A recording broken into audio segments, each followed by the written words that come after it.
겁나 많은 거짓 정보와 가짜 뉴스. 공정한 경제를 말합니다. 깊이 있는 경제발전소 박연미의 경제탐사.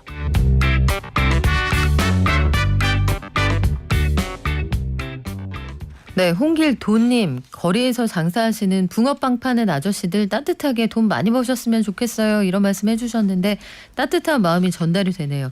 그리고 생각보다 열심히 하면 많이 벌 수도 있어요. 제가 대학 때 동생이랑 같이 요 군고구마 한 팔아본 적이 있거든요. 이 마차 대여료가 그때는 하루에 5,000원이었는데 지금은 어떨지 모르겠습니다. 자, BTS 전문가 김영대 평론가 오셨습니다. 안녕하세요. 안녕하세요. 김영대입니다. 김영대 평론가가 오신다고 했더니 뭐 잉글리시를 쓰시는 유저들이 비발라 부이텐님, I wish I understood Korean.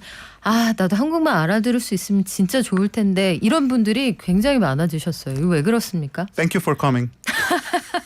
김영대 제가 씨 트위터에다가 만나봤어요. 출연한다고 네. 올렸더니 이제 글로벌 아미 분들께서 혹시라도 영어 한마디라도 해주실까 네. 하면서 지금 기다리고 계신 분들도 있을 것 같아요. 아미 힘을 내요. 아미 퍼플류. 그거 하나면 됐습니다. 자, BTS 전문가 김영대 평론가. BTS가 또 한 번 새로운 역사를 썼어요. AMA에서 대상을 받았는데 이거 어느 정도 의미가 있는 건가요? 저는 보통 이제 K-팝의 새 역사 썼다, 아시아 최초 뭐 이런 말 쓰는데 저는 과장이 아닙니다. 대중음악의 역사를 새로 썼다. 그리고 대중음악의 역사에 뭐 한 페이지 혹은 한 단락으로 기록될 역사적 사건이 일어났다 이렇게 말을 하고 싶어요. 정확히 어떤 상을 받은 거예요? 아메리칸 뮤직 어워드라고 하거든요. 미국에서는 두 번째로 오래된 상입니다. 그래미 다음으로 오래된 상이고, 그리고 그래미 커미티 그 위원회에서 그 심사해서 수상자를 결정하는 그래미와 달리 대중들을 대상으로 하기 때문에 훨씬 어떤 트렌드를 직접적으로 반영하고 사실상 그해 있었던 발매됐던 가장 핫한 곡들을 바로 수상자로 호명을 하는 그 시상식으로 유명하죠. 바로 그 아메리칸 뮤직 어워드에서 BTS가 아티스트 오브 더 이어, 뭐 대상격이라고들 많이 합니다. 올해의 아티스트라는 뭐 영광스러운 그런 상의 수상자로 이름을 올렸습니다. BTS라고 BTS 하셨던 그 여성분께서 너무 흥분을 하셔서 더 기억에 남았는데 BTS 등장 순서가 실크소닉에 이어서 두 번째였어요. 이 실크소닉에도 하프, 그러니까 그렇죠. 절반은 한국인인 분이 여기 들어가 계시잖아요. 그렇죠. 앤더슨 파크. 네, 그래서 실크소닉도 반가웠는데 두 번째로 BTS가 등장을 했습니다. 세계적인 락밴드 콜드플레이하고 협업한 곡을 들려줬는데 멋있더라고요. 아메리칸 뮤직 어워드 이번에 그 포맷이나 그 형식 순서를 보면은 이거 완전히 BTS를 위해 준비했구나. 거의 BTS의 뭐 왕좌 등극 같은 거죠. 그런 것들을 위한 상징적인 시상식으로 준비를 했구나라는 걸 알 수 있는 게, 말씀하셨듯이 시작을 BTS로 열었어요. 그리고 그들을 놓치지 않을 테야. 놓치지 않을 거예요. 네. 그거를 위해서 마지막 순서로 버터를 준비했지 않습니까? 그러니까요. 그리고 사실상 이번 아메리칸 뮤직 어워드가 BTS를 위한 시상식이었다라는 거를 뭐 딱 드러낸 그런 뭐 포맷으로부터 알 수 있었던 부분이었죠. 사실 그런 생각도 들더라고요. 이번에 AMA는 BTS 없었으면 어쩔 뻔했어요. 사실 몇 년째 아메리칸 뮤직 어워드도 마찬가지고 빌보드 뮤직 어워드도 마찬가지고 그래미도 뭐 거의 비슷한데, 이런 미국 대중음악 산업으로 움직이고 있는 이 거대한 이 음악 시상식이 BTS라는 어떻게 보면 외국 가수, 그들이 키워내지도 않은, 물론 도움을 줬지만 키워내지 않은 BTS라는 아티스트의 유명세를 활용하지 않으면 어려운 상황이 됐다. 이건 실제로 시청률에서 드러나거든요. 몇 년째 사실 BTS가 등장하기 이전에 그래미나 아메리칸 뮤직 어워드의 시청률과 이후의 시청률은 확연히 다릅니다. 그렇죠. 그 어려운 BTS가 후보에만 오르고 못하는 상이 있어요. 그래미. 그래미가 미국에서 가장 깐깐하고 배타적이고 뭐 음악계의 아카데미상이다 이런 얘기도 있는데 그래미 후보에 이번에도 올라는 갔죠. 맞습니다. 예, 새벽에 발표가 돼서 많은 사람들의 탄식과 기쁨과 뭐 그 망감이 교차하는 그런 상황을 만들어냈는데, 탄식은 왜일까요? 왜냐하면 자, 후보에 올랐습니다.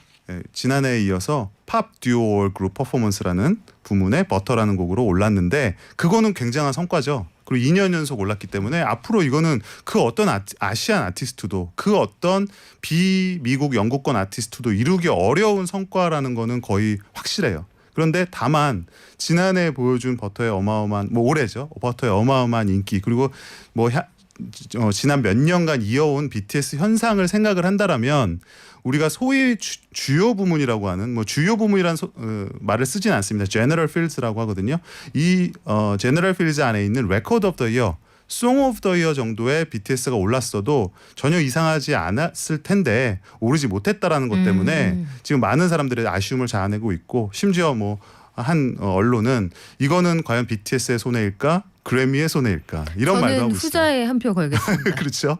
동의합니다. 그래미가 성급했던 것 같은데. 아니 그리고 다른 네. 후보들 몇 면을 보면 뭐 사람들이 그래미가 가장 뭐 저명한 시상식이고 깐깐하고 음악성을 위주로 본다고 하지만 이들도 어쨌든 단 한 사람씩이 한 표를 행사하는 시상식인데 다른 후보들의 몇 면을 봤을 때는 거기 안에 버터가 올라간다고 해도 전혀 위화감이 없을 그런 노래들이에요. 그래서 저는 이것이 모르겠어요. 그러니까 제 어떤 감인데 지금 딱 거기 어디에 걸친 게 아닌가 싶거든요. 이제 그래미라는 단체의 보수성과 깐깐함이 하나가 있고 그리고 그들이 변화하려고 하는 노력이 분명히 있었어요.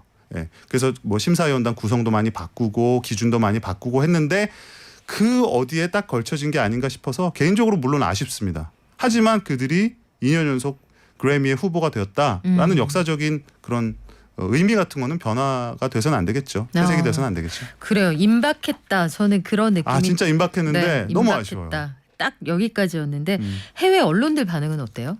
아 뭐 아메리칸 뮤직 어워드 뭐 같은 전반적으로 BTS에 대한. 뭐 전반적으로는 뭐 아메리칸 뮤직 어워드 관련해서는 뭐 BTS를 위한 시상식이었다. 제가 아까 말한 대로 뭐 비슷한 평가예요. 그리고 그들의 무대가 뭐 아메리칸 뮤직 어워드의 밤을 장식했다 이런 것이고 그래미와 관련해서는 앞으로도 계속 나오겠지만 아마 그 스너비라는 표현 쓰거든요. 그래미 스너. 그래미가 무시한 아티스트 이런 표현을 쓰는데 그게 이제 항상 나옵니다. 오스카도 마찬가지고. 그쵸. 근데 저는 이번에도 역시 BTS 얘기가 등장할 거라고 생각을 하고요. 아마 그런 기사가 나올 것 같습니다. 네.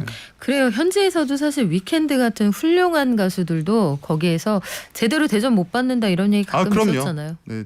위켄드 때문에 뭐 새롭게 이 뭐 위원회를 없애자 뭐 이런 말도 있었고 그래미가 없어져야 된다 막 이런 말도 있었고 근데 어떤 이러한 논란을 만들어낼 수 있다라는 거 왜 BTS의 버터가 왜 레코드 오브 더 안 올랐지? 그래미가 문제가 있는 거 아니야? 그래미가 바꿔야 되는 거 아니야? 라는 의문을 우리에게 불러일으키고 그게 심지어 한국인의 어떤 국뽕 차원이 아니라 미국 사람들 사이에서도 이건 뭔가 좀 타당하지 않다. 그래미가 뭔가 이 렐러번스라 그래요. 그러니까 지금의 현재 벌어지고 있는 상황을 그들은 왜 못 받아들이고 있지? 라는 말을 할 수 있게 만드는 것만으로 BTS의 위상은 대단하다 생각합니다. 그러네요. 그럼 지금 그래미가 하고 있는 판단은 irrelevance하네요. irrelevant하다. 네.